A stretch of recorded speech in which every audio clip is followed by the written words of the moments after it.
লাখ লাখ ভোটাৰৰ নাম কৰ্তন ভোটাৰ তালিকাৰ পৰা নতুনকৈ কৰ্তন কৰা হৈছে এই লাখ লাখ ভোটাৰৰ নাম এই সন্দৰ্ভত ৰাজ্যৰ মুখ্যমন্ত্ৰী ডক্টৰ হিমন্ত বিশ্ব শৰ্মাই আগবঢ়াইছে কেতবৰ বিস্ফোৰক মন্তব্য জনাইছো সবিস্তাৰে খবৰ গতিকে খবৰটো দিয়াৰ আগতে যদিহে আপুনি আমাৰ এই চেনেলটোত নতুন তেন্তে সাবস্ক্ৰাইব কৰক লগতে ভিডিঅ'খন ভাল লাগিলে ভিডিঅ'খন এটা কৈ লাইক কৰি দিয়ক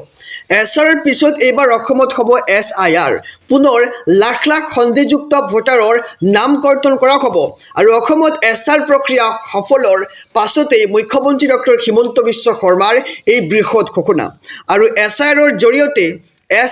জৰিয়তে কৰ্তন হ'ব লাখ লাখ ভোটাৰৰ নাম আৰু ইতিমধ্যে প্ৰায় 11 লাখ ভোটাৰৰ নাম কৰ্তন কৰা হৈছে আৰু এছআৰৰ পিছতো হাৰি যোৱা অবৈধ লোকৰ নিস্তাৰ নাই বুলি এক প্ৰকাৰ মন্তব্য কৰা হৈছে আৰু 2027 চনৰ ভিতৰত অসমত সম্পূৰ্ণ হ'ব এছআইআৰ প্ৰক্ৰিয়া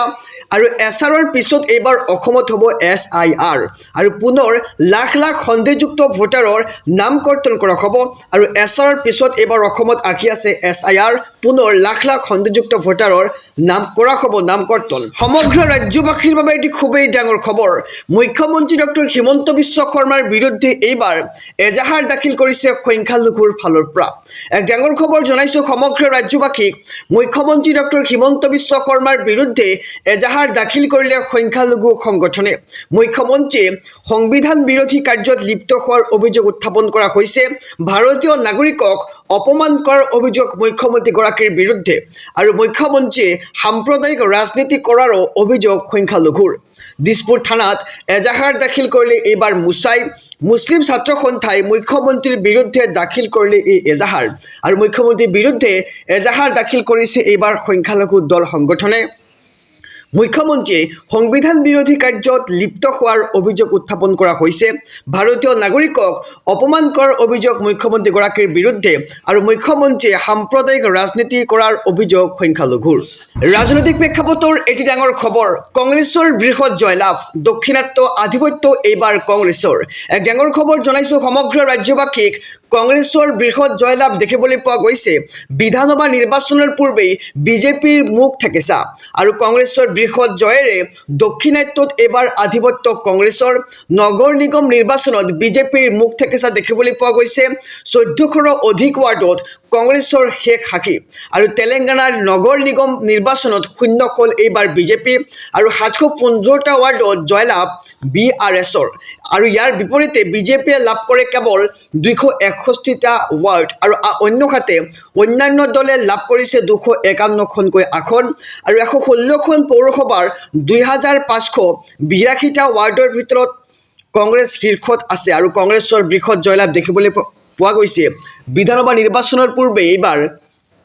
বিজেপিৰ মুখ থেকেছা বিধানসভা নিৰ্বাচনৰ পূৰ্বে বিজেপিৰ মুখ থেকেছা আৰু কংগ্ৰেছৰ বৃহৎ জয়েৰে এইবাৰ দক্ষিণাত্যত আধিপত্য দেখিবলৈ পোৱা গৈছে আজি অসমলৈ দেশৰ প্ৰধানমন্ত্ৰী নৰেন্দ্ৰ মোদী আৰু অসমলৈ আহিয়েই কেইবাটাও কাৰ্যসূচীত অংশগ্ৰহণ কৰিব দেশৰ প্ৰধানমন্ত্ৰীগৰাকীয়ে জনাইছো সবিস্তাৰে খবৰ আজি অসমলৈ দেশৰ প্ৰধানমন্ত্ৰী নৰেন্দ্ৰ মোদী পুৱা 9:50 চাবুৱাৰ এয়াৰফিল্ডত উপস্থিত হৈছে দেশৰ প্ৰধানমন্ত্ৰীগৰাকী আৰু চাবুৱাৰ পৰাই মৰাণলৈ ৰাওনা হ'ব দেশৰ প্ৰধানমন্ত্ৰীগৰাকী আৰু মৰাণৰ ইএলএফত IAFৰ এয়াৰ শ্বট 30 মিনিটৰ বাবে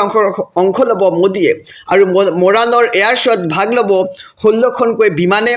আৰু ইএলএফত অৱতৰণ কৰিব কেইবাখনো যুঁজাৰু বিমান আৰু ৰাফেল সুখয় যুঁজাৰু বিমানে ভাগ ল'ব এয়াৰ শ্বট 100 কোটি টকা ব্যয় সাপেক্ষে নিৰ্মাণ কৰা হৈছে মৰাণৰ ইএলএফ আৰু মৰাণৰ পিছতেই প্ৰধানমন্ত্ৰী মোদীয়ে উভতি আহিব গুৱাহাটীলৈ আৰু প্ৰধানমন্ত্ৰীয়ে মুকলি কৰিব উত্তৰ গুৱাহাটী উত্তৰ গুৱাহাটী সংযোগী দলংখন আৰু লাচিত ঘাটত অনুষ্ঠিত হ'ব দলং মুকলি অনুষ্ঠান আৰু লাচিত ঘাটৰ পৰাই প্ৰধানমন্ত্ৰীগৰাকীয়ে মুকলি কৰিব IIMৰ অস্থায়ী চৌহদ আৰু ইয়াৰ পিছতেই প্ৰধানমন্ত্ৰীয়ে মুকলি কৰিব 100খন ই-বাছ আৰু খানাপাৰাৰ বিজেপিৰ বুথ সন্মিলনত অংশ ল'ব প্ৰধানমন্ত্ৰীগৰাকীয়ে আৰু সন্ধিয়া পুনৰ দিল্লীলৈ উভতি যাব দেশৰ প্ৰধানমন্ত্ৰী নৰেন্দ্ৰ মোদীয়ে আৰু আজি অসমলৈ দেশৰ প্ৰধানমন্ত্ৰী নৰেন্দ্ৰ মোদী অসমলৈ আহিয়েই কেইবাটাও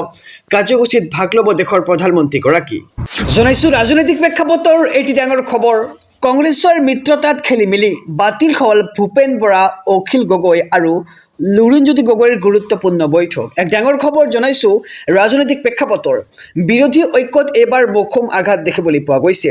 কংগ্ৰেছৰ নতুন মিত্ৰতাৰ ফৰ্মুলাক লৈ অসন্তুষ্ট এইবাৰ অখিল গগৈ আৰু লুৰিণজ্যোতি গগৈ নিৰ্বাচন চমু চাপাৰ লগে লগেই বিৰোধী শিবিৰত এইবাৰ হাহাকাৰময় পৰিৱেশ নিশাৰ ভিতৰতে কংগ্ৰেছে মিত্ৰতাৰ কৌশল সলনি কৰে ফলত আজি ভূপেন বৰা অখিল গগৈ আৰু লুৰিণজ্যোতি গগৈৰ মাজত হ'বলগীয়া বৈঠক বাতিল হয় আৰু এই ঘটনাই এতিয়া ৰাইজৰ দল আৰু অসম জাতীয় পৰিষদক চৰম অস্বস্তিত পেলাইছে আৰু সাংসদ গৌৰৱ গগৈয়ে এক কঠোৰ স্থিতি গ্ৰহণ কৰিছিল কোনো শক্তিশালী সংখ্যালঘু নেতাৰ অংশগ্ৰহণ অবিহনে মিত্ৰতাৰ আলোচনা আগ নাবাঢ়িব আৰু গৌৰৱ গগৈৰ এই স্থিতিৰ পিছতেই অসম কংগ্ৰেছৰ পৰ্যবেক্ষক জিতেন্দ্ৰ সিঙে মিত্ৰতাৰ দায়িত্বত হাল সলনি ঘটায় কেৱল ভূপেন বৰাৰ হাতত মিত্ৰতাৰ চাবিকাঠি নাৰাখি এতিয়া ৰকিবুল হুছেইনকো দায়িত্ব অৰ্পণ কৰে আৰু ৰকিবুল হুছেইন মিত্ৰতাৰ আলোচনাত সোমোৱাৰ পিছতেই আৰম্ভ হয় খেলিমেলিৰ উজনি অসমৰ আসন বুজাবুজিক লৈ সৃষ্টি হৈছে খেলিমেলিৰ উজনিৰ হিন্দু ভোটাৰ প্ৰধান আসনসমূহৰ মিত্ৰতাৰ অংকত এতিয়া সংখ্যালঘু নেতাৰ বৃদ্ধি পাইছে হস্তক্ষেপ ৰকিবুল হুছেইনৰ এই সক্ৰিয়তাক লৈ মিত্ৰ আঞ্চলিক দলসমূহ অসন্তুষ্ট হৈ পৰিছে জনাইছো আৰু এটি ব্ৰেকিং নিউজ ডাঙৰ খবৰ 3 মাহলৈ চৰকাৰী বিষয়াই নাপাব কোনো ধৰণৰ ছুটি হয় ঠিকই শুনিছে 3 মাহলৈ চৰকাৰী বিষয়াই নাপাব কোনো ধৰণৰ ছুটি আৰু কিয় নাপাব ছুটি জনাইছো সবিশেষ খবৰ 3 মাহৰ বাবে বাতিল চৰকাৰী বিষয়াৰ সকলো ধৰণৰ ছুটি আসন্ন বিধানসভা নিৰ্বাচনৰ প্ৰতি লক্ষ্য ৰাখি এই নিৰ্দেশনা চৰকাৰৰ আৰু 1 মাৰ্চৰ পৰা 31 মেলৈকে ছুটি নাপাব চৰকাৰী বিষয়াই আৰু মে মাহৰ ভিতৰত নিৰ্বাচনী প্ৰক্ৰিয়া শেষ নহলে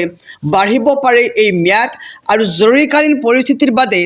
অন্য কোনো ছুটি নাপাব বিষয়াসকলে আৰু নিৰ্বাচনী কাম কাজ সুচাৰুৰূপে চলাবলৈ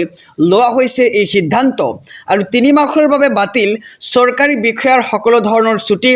আসন্ন বিধানসভা নিৰ্বাচনৰ প্ৰতি লক্ষ্য ৰাখি এই নিৰ্দেশনা এইবাৰ চৰকাৰৰ আৰু 1 মাৰ্চৰ পৰা 31 মেলৈকে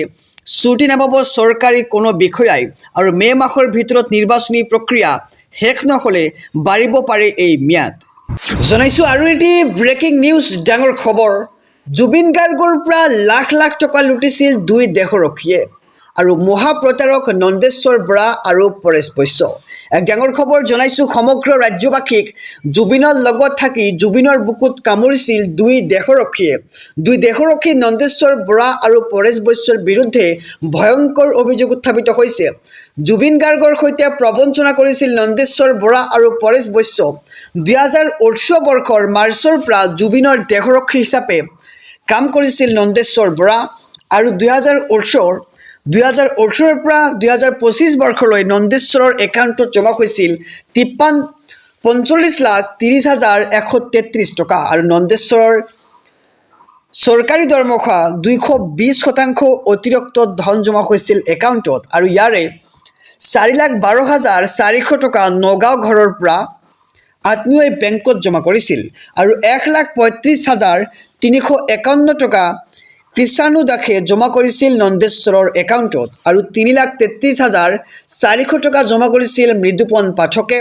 আৰু 59,600 টকা ৰিদীপ দাসে জমা কৰিছিল নন্দেশ্বৰৰ একাউণ্টত আৰু একাউণ্টত ধন জমা কৰা আটাইকেইজন আছিল সিদ্ধাৰ্থ শৰ্মাৰ ঘনিষ্ঠ আৰু নন্দেশ্বৰক দিয়া এই সমগ্ৰ ধনৰাশি আছিল প্ৰয়াত জুবিন গাৰ্গৰে কিন্তু নন্দেশ্বৰ বৰাই সেই ধনখিনি উভতাই দিয়া নাছিল জুবিন গাৰ্গক